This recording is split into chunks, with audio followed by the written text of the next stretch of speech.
Hello friends, welcome to CEC Live Lectures. Dear friends, today in this session we are going to talk on theories of revolution in comparative politics. We are going to understand how different revolutions which took place got merged in the comparative politics, and for the discussion on the topic we have with us in our studios Dr. Satish Kumar Jha. Dr. Satish Kumar Jha is Associate Professor in Department of Political Science, Aryabhatta College, University of Delhi. Dear friends, Dr. Jha has immense experience and he is contributing a lot in the area of academics.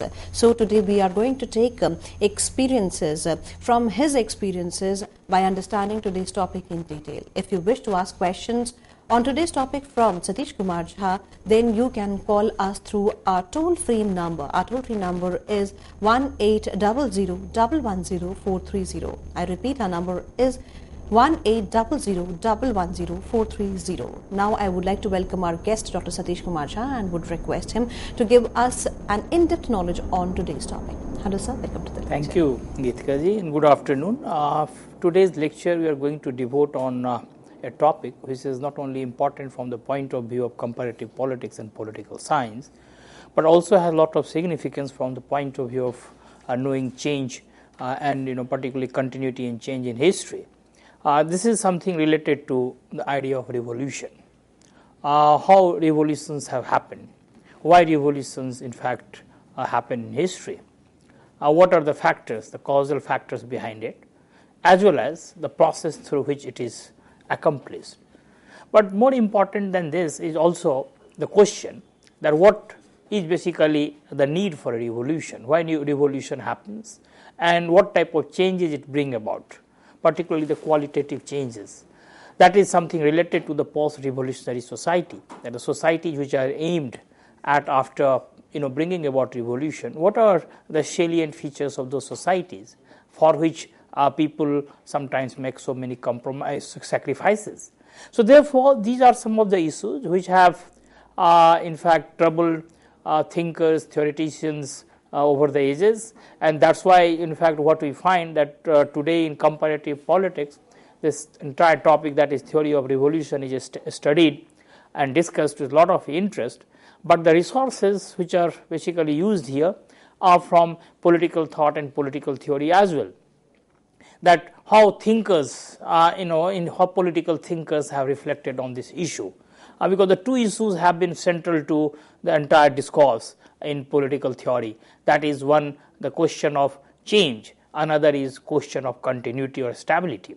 Of course, this is on basis of such understanding of society that sometimes they get divided into ideological camps, conservatives and radicals. The conservatives seek to conserve the old values, they want continuity, they want a status quo. On the other hand, there are thinkers, there have been traditions which have basically pleaded change, radical change, structural change, and therefore this conservatism versus radicalism is a very important divide in political science, in political thought theory, as well as in comparative politics. So therefore, this is something interesting. For example, French Revolution, which is considered to be one of the most important event in in human history. In fact, the revolution which completely transformed society, which completely transformed the entire human understanding about many things. Which a revolution which prioritized values like liberty, equality, and fraternity in human discourse, in societal discourse. So therefore, that French Revolution itself has been looked at from two different point of view. One is best represented by Burke and his book Reflections on French Revolution, and the way he basically castigated it, because for him it was based on something which was very abstract. It was based on natural rights, not on historical rights, customary rights on which the British Revolution he thought that was based, and therefore he didn't think much of French Revolution. On the other hand, we have other thinkers like Paine and others who looked at French Revolution as a monumental change in human history, because of the fact that the way it gave importance to freedom, the way it talked about liberation, the way it talked about other values. So this is just one example, Burke and Paine, but there are many other which can be cited. But nonetheless, one thing very important, that the French Revolution is a very important event in modern history in particular and human history in general. So this is something we should keep in mind, that how this revolution, this entire discussion of revolution basically gets involved with discussing different issues: quality, nature, quantity of change, the nature of change, magnitude of change, whether it is qualitative or quantitative. Then what is basically ultimate aim of revolution?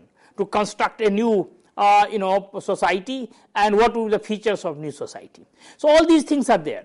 But before we move further, it is important to see that what revolution is all about. And it is here that normally scholars believe that it is a drastic and fundamental change in social, economic and political order, which can be called basically a revolution.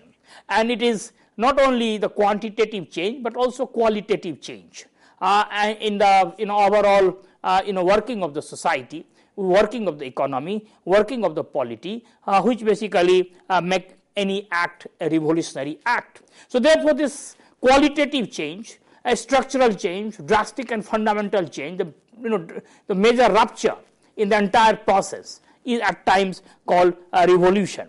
But one thing we should keep in mind, that this entire discussion of revolution at times is projected against another concept, that is rebellion. That what is rebellion? Because we often hear this term rebellion, that in history, in contemporary times, that the peasants' rebellion, workers' rebellion, sometimes students rebel. So I mean this particularly with in context of French Revolution, there are some celebrated writings with this title, this rebels, that how a rebellion took place. So therefore this rebellion and revolution, the two terms occur very frequently, and that there is a difference between the two, and that should be kept in mind, because then that will make our task easier to differentiate between the two. Now one thing is very clear, that in rebellion what we find, that there is no blueprint for future society. People rebel, sometimes they spontaneously rebel without having a very well prepared plan for what they would do after they accomplish their task, because normally they rebel against authority, they rebel against autocratic regimes, they rebel against state, but after accomplishing the task, after dislodging the authority or dislodging the rulers, what they will do, in fact there is no clear cut blueprint for the future. And that's why in context of Indian history, we have seen that how before a very organized, powerful national movement started in India, there were many tribal and peasant revolts in India. So revolts and rebellion, to some extent one can say, are synonymous in terms of their implication, because they the rebels do not have a blueprint for the future. Of course it is more spontaneous. In fact the subjective and objective conditions are there for a revolution, but nonetheless they do not coalesce. So what happens ultimately, that it ends up in dislodging the authority, but nonetheless it does not prepare an alternative order, which can be called better one, or which can be called more progressive, which can be called in modern terms a structural change, bringing changes in economy, bringing changes in polity, and bringing changes in different spheres of life. So therefore the rebellion, in fact therefore one can say that is spontaneous, it is not very organized. Even if it is organized, it doesn't have a blueprint for the future, and at times people also feel that it lacks in fact ideological moorings. In fact ideology provides some sort of coherence in terms of ideas about the future. So therefore rebellion does not lead to any fundamental restructuring of the society after this entire event ends. On the other hand, a revolution, it is argued, is more comprehensive, or one can say that it is so comprehensive in terms of social, economic and cultural change. It is more structural in nature, it is more systematic and organized, it has a blueprint for the future. It not only tries to dislodge the authority, but also tries to create an alternative order. Therefore, what becomes very important in revolutions, that is the establishment of post-revolutionary societies. And we'll see, in course of our discussion, that a lot of debates have happened on this, that after so much sacrifices which people have made in history, what kind of society they achieved. Because related to all these issues is the question of violence, because it is often argued that violence is basically midwife, plays the role of a midwife in revolution. But the thing is that if violence is there, then of course it leads to number of casualties, it leads to a number of collateral damages, and even after undergoing so much sufferings and sacrifices, what ultimately one achieves, that is the question. And we have seen that in case of French Revolution, in fact what happened, that initially of course a very laudable ideal, republican values, liberty, equality and fraternity, which have become celebrated values in modern times, in modern human history. But later on it slipped into altogether different phase, revival of same autocratic tyrannical rule, what is associated with Napoleon and many other rulers. So therefore what happened, French Revolution, that with so much enthusiasm, with so much hope, this revolution was brought about, but the end result was not good. Of course, in course of time we have seen that how French Revolution signaled a new moment in human history. It led to not only establishment of a new order, state order, what is called Westphalian model of a state order, but at the same time set the ground for emergence of many new ideas, new values, for many new experiments in history. So therefore that is there, but nonetheless the immediate result was not very heartening, it was not very encouraging. So was the case. Now one talks of about the socialist or the communist revolution in Soviet Union, Russia, erstwhile Russia, or even erstwhile Soviet Union, that is the Bolshevik revolution of 1917, because again similarly one finds that it was a violent revolution, and therefore of course it was based on an ideology unlike French Revolution, which was not strictly organized and guided within the framework of any ideology, the way perhaps the Marxism and Marxism guided, and Marxism and Leninism influenced the Bolshevik revolution in Soviet Union.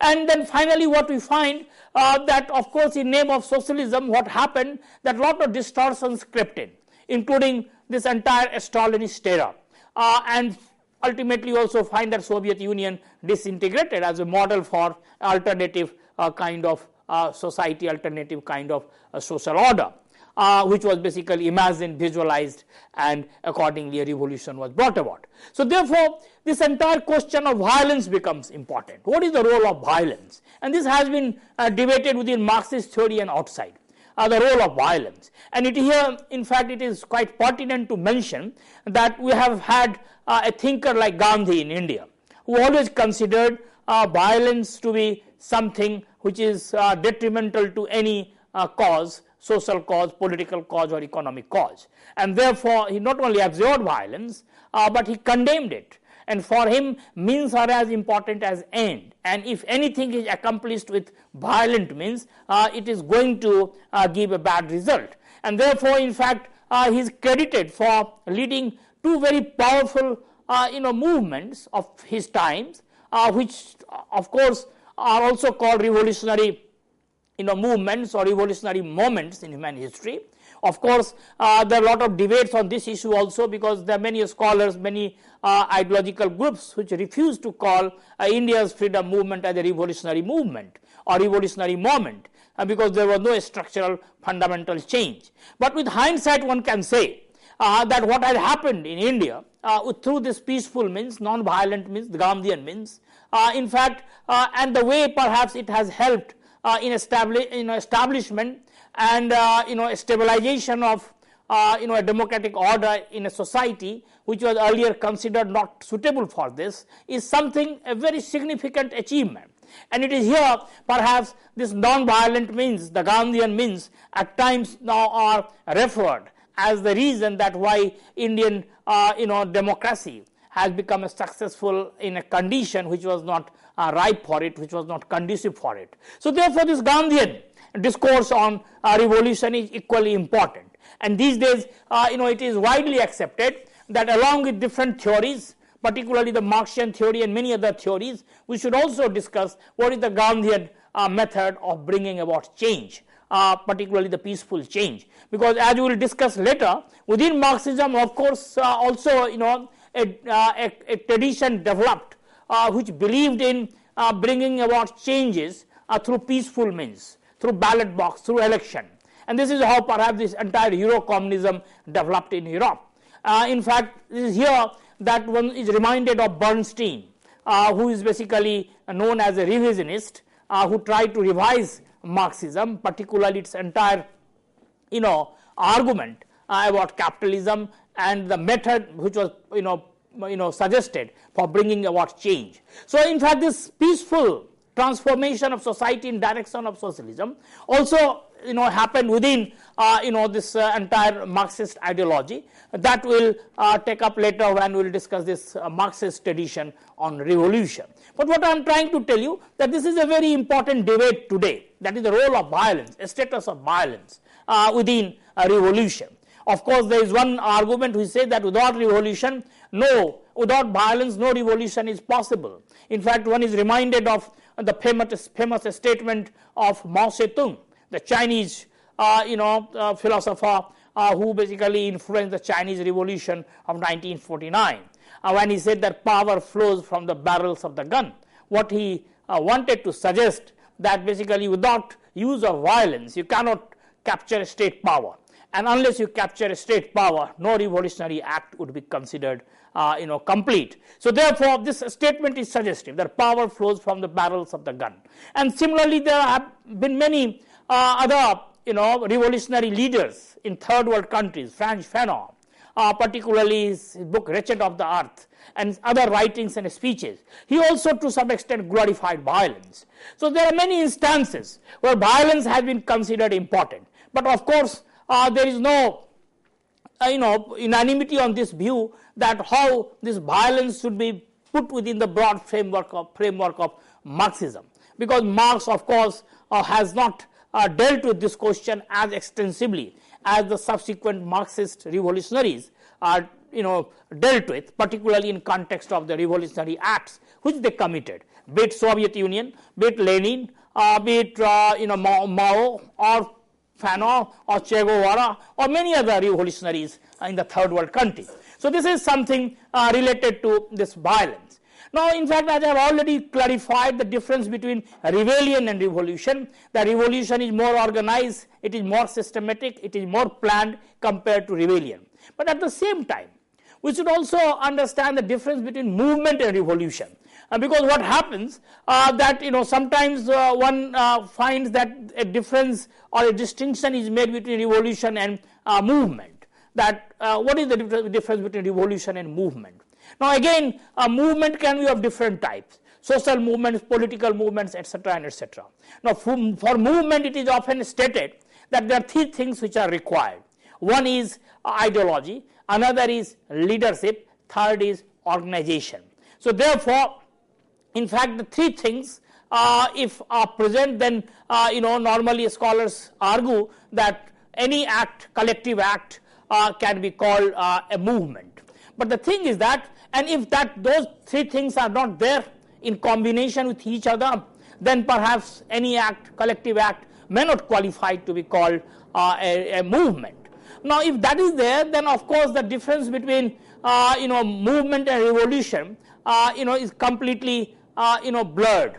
Because what happened that in revolution also we have seen that a systematic change, a blueprint for future, a more organized one, and also the leadership, these things are important. But then there is a difference between a movement and a revolution, because movement at times may not be structural in nature. Movement can be sometimes related to one or few aspects of of society against which there is large scale grievance, against which people are basically unhappy, or people are trying to or people question through their acts. But revolution is more holistic, is more structural. It is not only a selective part-wise interrogation of social order. One can say that in revolution what has happened, that entire social order is questioned, entire social order is attacked, and therefore it becomes more cataclysmic. And that's why French Revolution is remembered as perhaps the most important revolutionary event in human history, because it didn't pertain to one aspect. But when this act was committed, when it was brought about, when this entire process got unleashed, not one dimension, one aspect of society got affected, but the different spheres of society came within the purview of this act. So therefore, there is a difference between movement and revolution, even if the three aspects, that is leadership, organization and ideology, are common between revolution and movement. But nonetheless, the magnitude of change in fact is more massive in revolution than perhaps in a movement, because movement you may accomplish the task of changing, transforming, or basically dismantling a few aspects of social or economic order, but not the entire aspect. In movement, you don't question this entire entire social structure, entire economic structure. You basically question certain parts of it, they are working, and therefore that movement, for example, these days we hear a lot of movements. In fact, of course, we are living in an age when we are basically amidst a new social movement.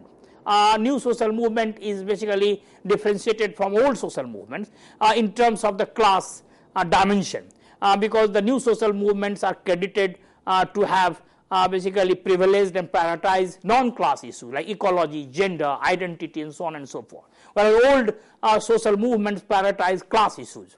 But nonetheless, both old and new, what we find, that they question the social structure, they question economic structure, they question to some extent political structure, but nonetheless what happened, that they question certain aspects, certain dimensions of this entire structural reality of society. They do not try to completely transform or overhaul this entire structure, and therefore the difference between a movement and a revolution is also there. At times we also hear the term coup, coup d'etat and many other things, and again there is a difference between revolution and coup d'etat, because coup, what happens that you simply change the ruler. Particularly coup is referred to this military attempt by this military or army to change the rulers of the day. So therefore this coup is altogether different thing. So in fact these are some of the classifications we find in comparative politics, so far as revolution and social movement, rebellion, coup and other things are concerned. So that is one thing, along with this question of violence which I have mentioned. So therefore, what we find, that the magnitude of change is very important in revolution, that is the qualitative change which it brings about. On a status of revolution, there is no final word that whether it is required or not. Within one tradition, it was considered to be a midwife, so far as revolutionary process is concerned. But there are different traditions which do not consider violence to be something good for the future society. They do not think that violence is has anything to do with qualitative change, because change can happen in qualitative terms even without use of violence. Rather, they feel that whenever you have a violence, or the violent means used in any such act, the consequences have not been very beneficial.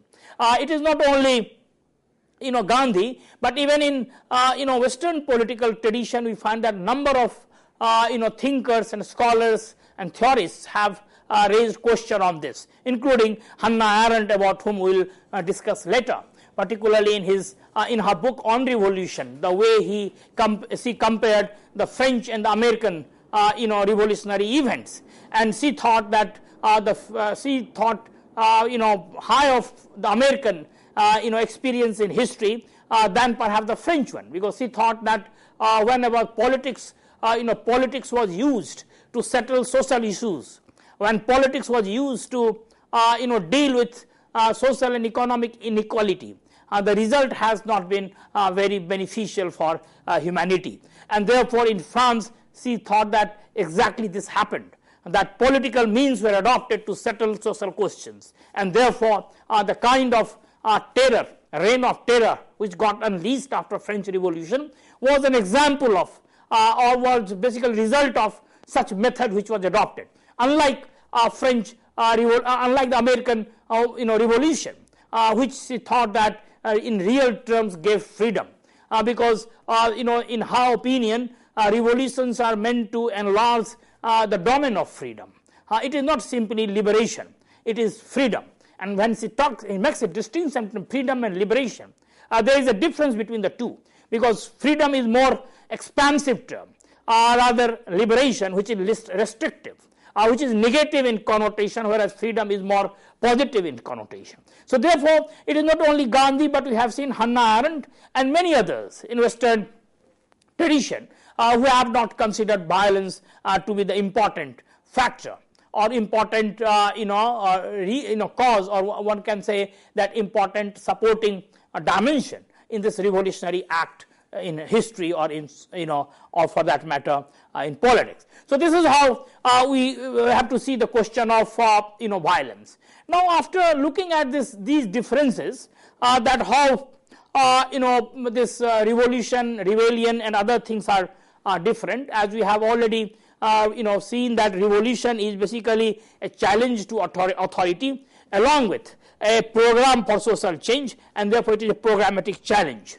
Of course, the seizure of a state power and change in the nature of a state, these two things are considered important for Marxism. Now, this revolution in political thought, that how different traditions have looked at this entire question of revolution. Because one thing we should remember, that revolution, of course, the most important revolutions in our times have been 1688, the glorious revolution in England, 1789, the French Revolution, 1777, American War of Independence, and then of course 1917, the Bolshevik Revolution in Russia, and 1949, the Chinese Revolution. After that also we have heard many revolutions like Cuban Revolution, we have heard about Algerian Revolution, we have heard about this entire revolutionary act in Iran associated with Ayatollah Khomeini, and many other revolutions are discussed in comparative politics. But one thing is very clear, that some of these revolutions are really important from the point of view of understanding of comparative politics, because if comparative politics essentially is geared towards making a comparative study of different political events in history, and then trying to basically understand that what are its implications for society, what are its implications for economy, what are the implications for the larger expansion of human values, be it freedom, equality and justice. Then of course, glorious revolution, American War of Independence, French Revolution, and the Bolshevik and the Chinese Revolution are important. And therefore it is not just a chance that the 2-3 celebrated scholars in last 5-6 decades in comparative politics who have worked on revolution, like Kane Brinton, Barrington Moore, Theda Skocpol and others, have basically looked at these revolutions. So we have to see this through the prism of our political thought, which we will be doing later. With this note, thank you, sir. Thank you so very much for giving us this productive session on theories of revolution and comparative politics. Dear friends, we would be talking more. We will be back after a short break, so be with us.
Hello friends, welcome back in this session. Friends, as you know that today we are talking on theories of revolution in comparative politics, and for the discussion we have with us in our studios Dr. Satish Kumar Jha. Friends, if you wish to ask questions on the today's topic from Dr. Satish Kumar Jha, then do call us through our toll-free number.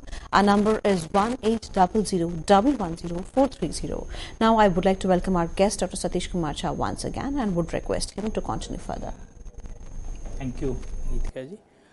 In fact, one thing we have seen in course of our discussion earlier, that there is a difference between revolution and rebellion. And revolution, stands for a more systematic, orderly change compared to rebellion, which at times is spontaneous, without much planning and without having a blueprint for the future society, particularly the post-revolutionary society. So, post-revolutionary reconstruction of society is perhaps the defining feature of revolution. Of course, many revolutions flounder on this promise, but some of the revolutions have also succeeded to some extent in accomplishing that task, particularly from the point of view of the task set by it, be it freedom, be it equality, be it a more constitutional and legal order. So that is perhaps important. In fact, in revolution, we can see that apart from the challenge to authority, it is also a program for social change, and therefore it is a programmatic change. A collective action in direction of a programmatic change can be called a revolutionary action, a revolutionary act. Now, of course, we have seen the question on violence, the question of the magnitude of change, and the factors or the causes which lead to revolution or the crisis, because of course revolution happens because of certain tensions. In fact, the Marxian tradition calls them contradictions in society, which are structural in nature, and those contradictions are irreconcilable, and therefore only revolution can basically deal with those contradictions. This is a Marxian argument about the crisis symptom or crisis syndrome. They don't call it crisis, they call it contradiction, because contradiction is something which is structural. On the other hand, we have seen that other scholars, thinkers have talked about symptoms of the crisis, the causes of the crisis, factors of the crisis, and this is not something new. But in fact, we have had an entire Greek political tradition devoted to this cause, particularly Aristotle, who is credited for studying revolution at a time when basically of course thinkers in that period were concerned about this entire question of change, and many of them were advocating continuity. Many of them were advocating status quo. In fact, Aristotle also advocated status quo, but nonetheless he is one of the thinkers who basically looked into this question of revolution and looked into the causes of revolution. What are the causes of revolution in society? So therefore, that is important. What I was trying to say, that some of the revolutions in modern times which have really influenced human history, which have influenced human minds, which have basically influenced this entire exercise in studying these events. In fact, those revolutions are 1688 Glorious Revolution in England, 1789 the French Revolution, 1777 American War of Independence, 1917 Bolshevik Revolution in Russia, and 1949 the Chinese Revolution. And I also told you that even after that there are number of changes and events which are called revolution, including India's if independence is also remembered as a revolutionary act, because through non-violent means India achieved something which was really at one point of time was unthinkable, that is creation of a constitutional democratic order in a society which was not considered conducive for it. So therefore, this is something a revolutionary act. In fact, what can be more revolutionary than this qualitative change? But nonetheless, many scholars, many experts have refused to call it revolutionary, because they say that it was a transfer of power from British government to Indian leaders, Indian elites, and therefore it was transfer of power, not revolution. Now, if only violence is used as a criterion to judge revolution, then of course one can have a lot of reservations on calling Indian act of independence or India attaining independence as a revolutionary act. But as we have seen, that violence is not the factor in revolution. Of course, a lot of scholars in fact rubbish this argument that violence is midwife of revolution, and therefore in fact it's a wide open question that how one can call an act revolution and one can deny the same thing to another act. So therefore, this is something which is basically beyond the purview of today's discussion, that is the entire issue of violence in revolution. Now, one thing is very clear, that of all these acts, all these basically historical moments, revolutionary moments in human history, the French Revolution has played a very important role. And therefore, as we will see later, that this French Revolution, particularly the approach to the study of French Revolution, or the way thinkers, scholars started looking at French Revolution, they divided them, because the same French Revolution was interpreted by someone in a very negative light, and therefore they became conservatives. Someone who interpreted it very positive light, and they became liberal, and others who basically took it as a bourgeois revolution and therefore considered it a very important event, but nonetheless not a liberative event in human history, and therefore it was only the beginning of the series of changes which were going to happen in history. Bourgeois revolution would be the necessary condition, not the sufficient condition for the liberation of human beings, because the sufficient condition will emerge only socialism and communism. And it is here we get Marx, because Marx looked at French Revolution as a bourgeois revolution, a classical case of bourgeois revolution, when capitalism, transition happened from feudalism to capitalism. The new middle class, which was of course the bourgeoisie, the capitalist class, dislodged the erstwhile feudal class, the aristocrats, and therefore heralded a capitalist revolution and completely transformed an entire economy, society and polity, and heralded a new era, new epoch in history. And therefore, for Marx, this was the beginning of a series of changes in human history, which would ultimately lead to final emancipation of human beings when they would establish socialism and communism. Socialism as a transitory phase in direction of establishment of communism. So therefore, even for Marx, the impact and influence of French Revolution was massive, and we will see that how Marx's entire understanding of history was largely colored and influenced by this event, that is French Revolution. So one can see the level, or one can see the range of impacts which this French Revolution left on entire political thinking, entire tradition in political thought, particularly Western political thought. So French Revolution. But of course, along with that, we have seen that how American War of Independence was also monumental in its own way, and therefore we'll see that how Tocqueville and other thinkers considered American Revolution as something more monumental than the French Revolution, because American democracy, the 3 volumes which he wrote, Tocqueville on democracy. In fact, he talked of the American strength vis-a-vis the French situation. So not only Tocqueville, even others we have seen that American entire revolution led to a new model of state formation.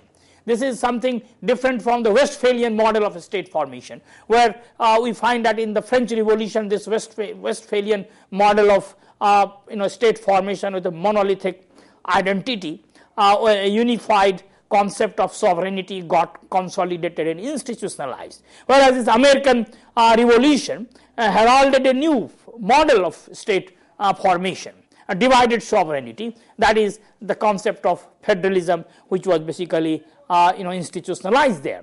So therefore, American War of Independence is equally important. The Glorious Revolution is also, of course, before these two, we have seen that Glorious Revolution and its impact, particularly point of view of establishment of democracy, particularly the way the parliament and other institutions came to occupy an important place in the entire democratic architecture of modern society, and all these things are important. Now this socialist revolution of 1917, the Bolshevik revolution and the Chinese revolution are also important, because they prioritize different set of values.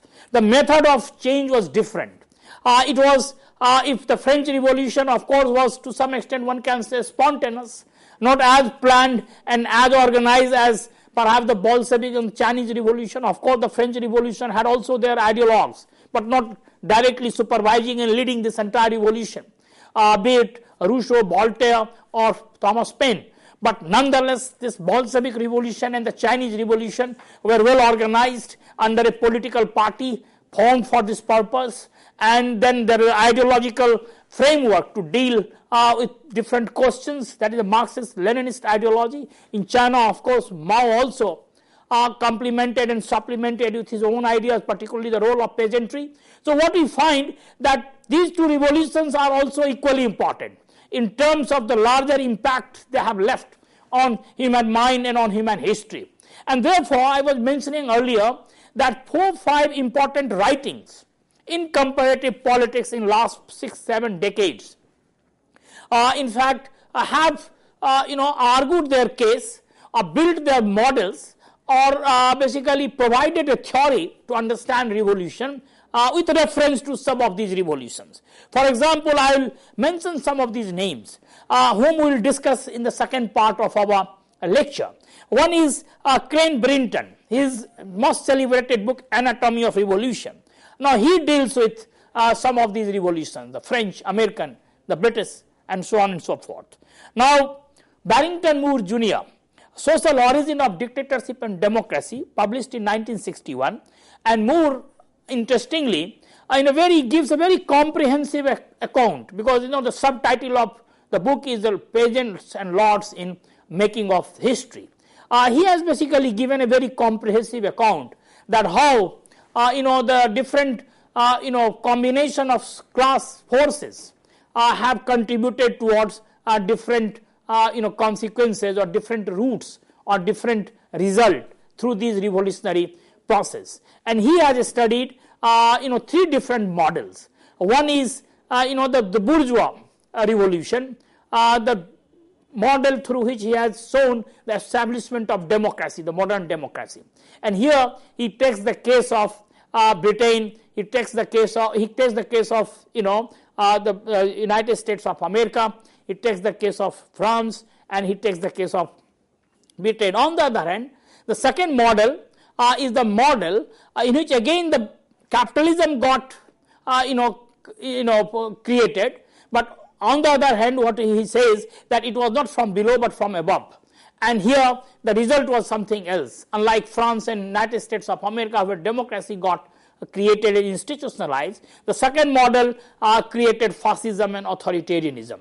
And it is here he discusses Germany and Japan, and what were the factors responsible for creation of fascism, not democracy, though in fact this was also intended to bring about capitalism. And what were the factors? And here again the combination or the coalition of classes is important, because in fact one thing is very important for Barrington Moore, that in a better way, the peasant question has been resolved and solved in history. That has always been beneficial for the cause of democracy. So therefore, the settlement of this question, the peasant question, the agrarian question, is central for moved for the establishment of democracy. If they were not settled properly, then of course the result was the rise of fascism.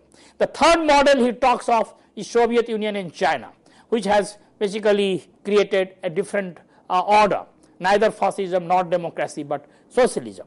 And of course Barrington Moore Jr. also talks about India, altogether a different model, where this combination, the coalition of classes didn't work.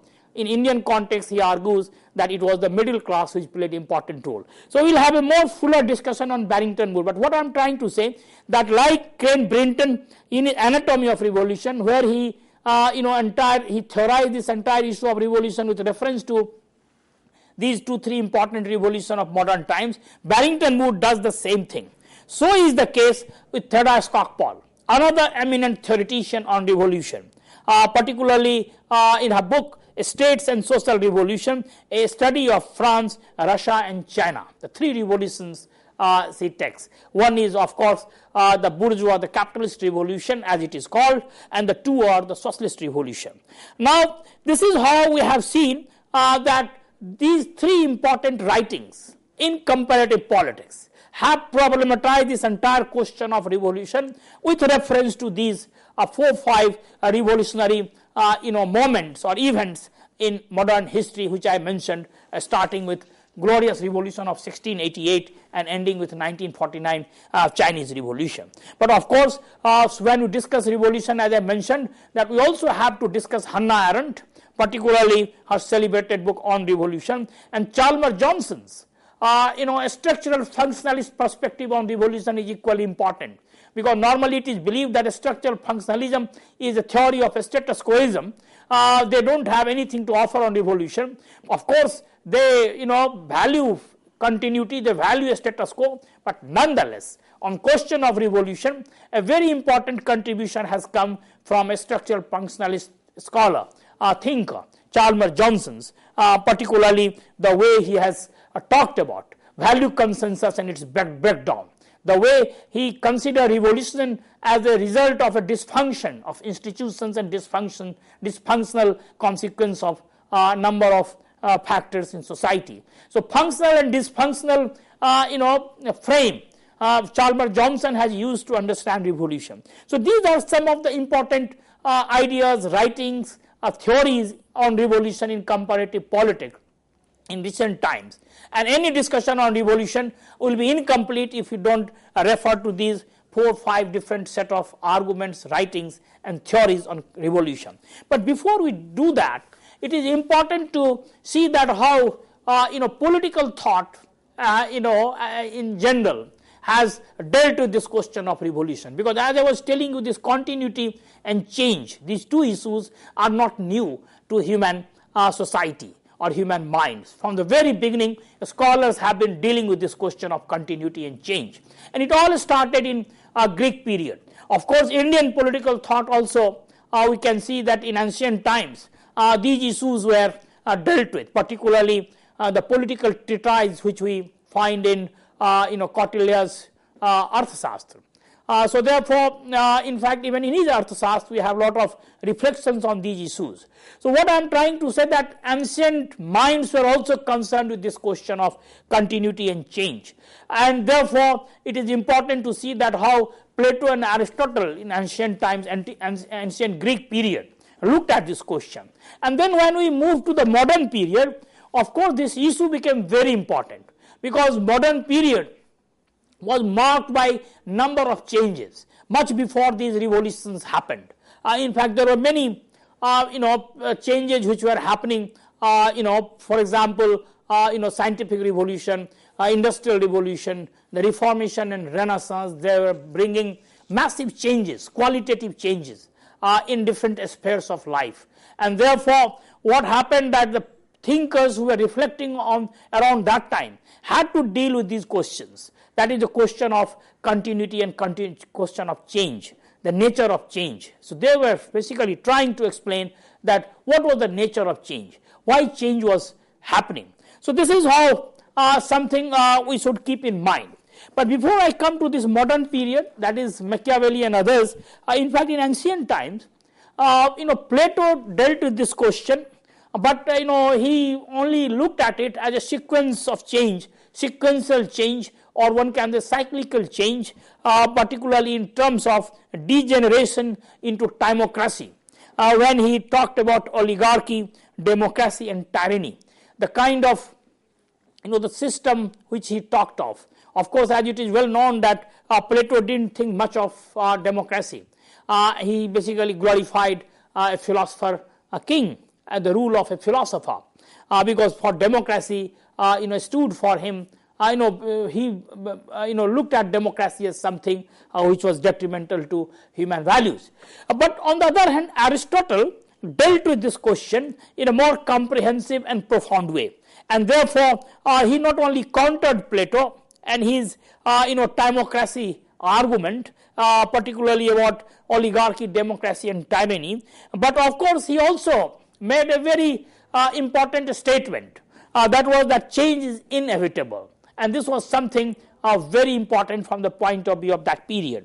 Now this change, according to Aristotle, happens because they have a potential to move towards greater perfection. For everything has a inherent potential to move in direction of greater perfection. This is something in fact is very significant in Aristotle's political thought. And of course this change which he often argued was teleological, that is the movement towards a predetermined end. This is something we call teleological argument. So now even this change in Aristotle was teleological, but nonetheless this statement that change is inevitable, everything has to change, was a significant statement from the point of view of that period. And therefore it is not just a chance that Aristotle studied revolution. He studied the causes of revolution. Interestingly, he also suggested remedies to check revolution.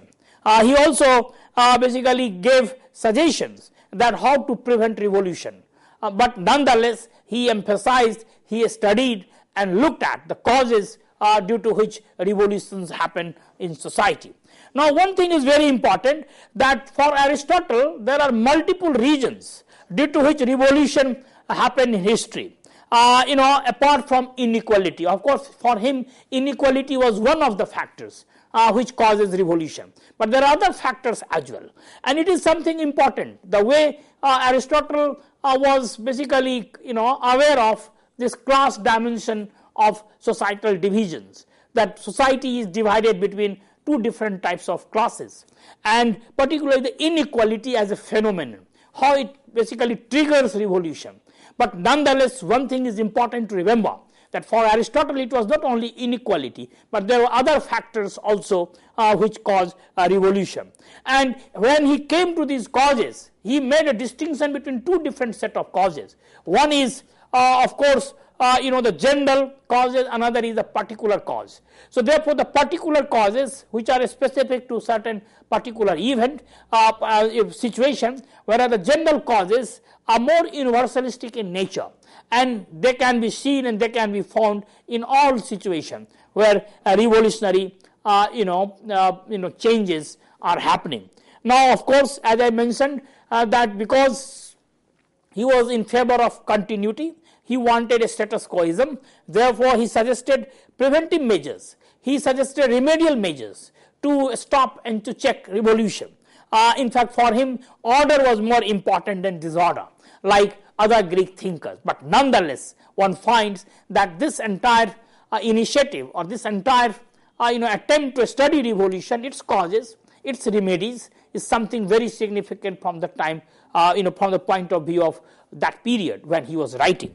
Now in modern period, Machiavelli is someone who is basically seen as a thinker who dealt with this question, not directly revolution, but social dissensions and their causes.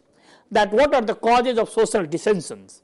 And he figured out three important causes. One is a rivalry among the rich and the small, and socially superior people. These two sections and the rivalry among them. The second is, the natural and endemic enmity between the great people and not so great people, and the rich and the poor people. And the third is the conflict is permanent and universal. There is no society which can be totally extricated or totally aloof, or one can is totally insulated from this conflict. So for Machiavelli, conflict is natural, unlike his predecessors, and therefore it was a very prophetic statement from the point of view of 16th century Europe. But of course Machiavelli did not explain these conflicts in economic terms the way perhaps the subsequent thinkers tried to do. But nonetheless, this recognition of this fact that conflicts are natural, they are basically endemic to every society, was a very important statement. Now of course in modern period, another important thinker who is often remembered when we talk of revolution is John Locke, the social contract theorist, the British political thinker who was writing around the glorious revolution of 1688. As it is well known that Locke, like Hobbes and Rousseau, was was the architect of the social contract theory of a state, but he is also credited with giving his entire theory of natural rights, and also the right to rebellion, that how people have the right to revolt, which was something which was denied by Hobbes, for whom order was more important. But for Locke, in fact, human beings have a right to revolt. Therefore he basically created a limited state. The right to rebellion was of course conditioned by certain factors, and those factors were of course the violation of contract for which the state was created.